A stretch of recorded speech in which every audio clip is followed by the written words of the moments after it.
And we're going to make a bit of a left turn here for you right now and talk a little bit about the tragic events of last week on Yonge Street. I'm going to tell you one thing that's very difficult after any major event is to talk to any first responders at length, because they all want to, they work as a team.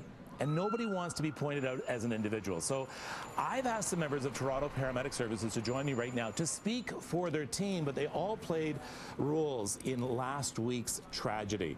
I'd like to welcome this morning John Shirley, who is an emergency medical dispatcher. Chris Rotolo, paramedic, one of the first medics on the scene. Comes from a line of paramedics, by the way. Know your dad.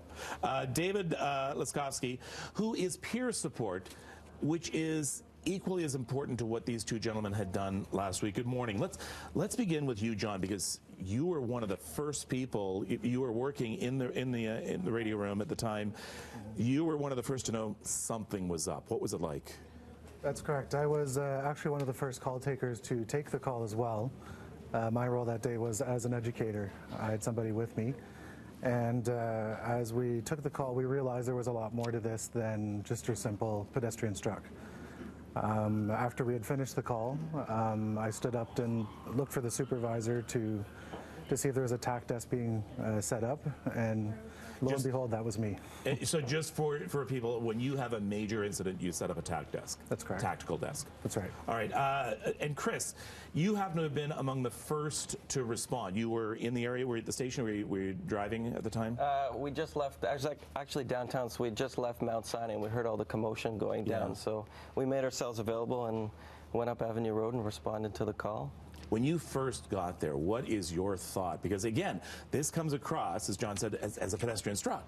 Yep. And then another pedestrian struck, and then it stretches for such a long. What is your first response? How do you triage that? Yeah, you know, it was surreal, you know, responding to the call and getting all that information that there was multiple struck here and there was multiple struck there, and we had such a large scene to deal with. And, you know, on the way I wasn't really sure what was happening. Just all of a sudden we had all these people hit by cars everywhere, and they needed screaming for ambulances left, right, and center. So really, you know, you see these things on the news, but I never thought I'd be in the driver's seat responding to one of these things in my career. So when we arrived on the scene, I guess the goal of the initial crew, and I commend them, they did an excellent job triaging and, you know, setting up a TAC desk and incident command.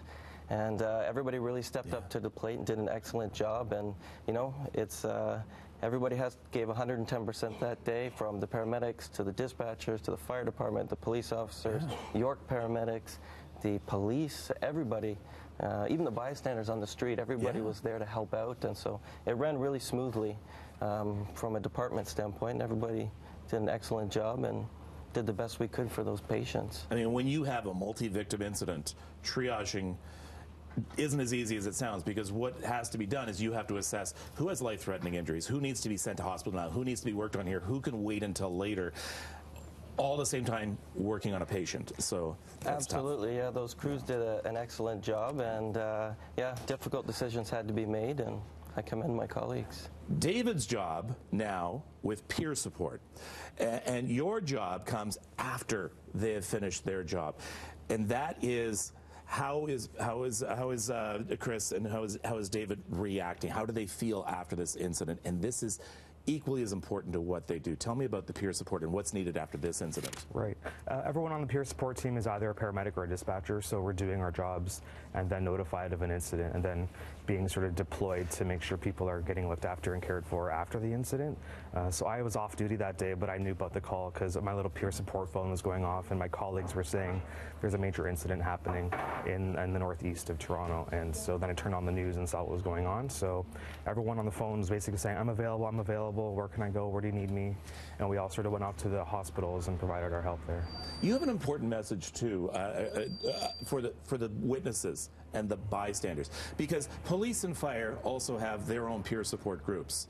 What do you say to the civilians on scene who may have even helped out or just watched? What's your message to them? The message to them is not to be scared to seeking some help for their own mental health. Don't worry about the stigma. There's a lot of self-stigma associated with seeking help for mental health reasons, and not to worry about that. So try not to deal with it on your own. Talk to someone, talk to a close friend, family member, talk to even your family doctor, and say, hey, I witnessed this, I just want to talk about it, and because you're not sure if you've been affected or not a lot of the times. So when you do find out, it could be possibly too late and you've developed something like PTSD. So it's a good idea to seek help, and early recognition of those symptoms can mean you can treat it faster and get back into a healthy state.